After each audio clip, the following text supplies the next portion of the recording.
What role does rent control play in the regional housing crisis? I think it plays a big one.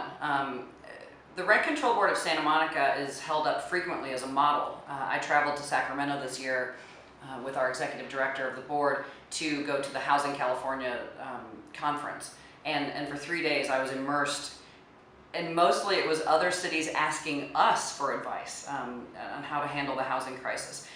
You're talking about homelessness, you're talking about skyrocketing rent prices, really high home prices as well, and the niche that rent control fills in that is stability.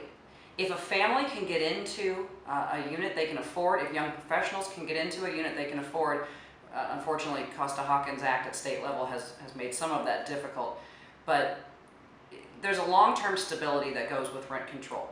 And the protections that it affords, the eviction protections that it affords, help people stay in place so that they're not introduced into the very competitive housing market where newcomers to the area are looking for places to live, people who are newly homeless are looking for places to live.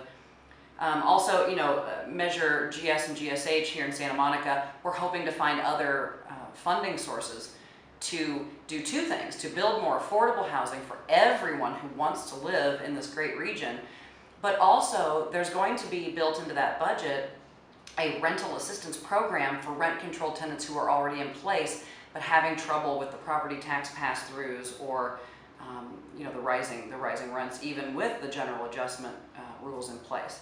So I think there's a huge role for rent control to play in the greater regional housing crisis as pertains to stability and the ability of a family or an individual to plan long-term.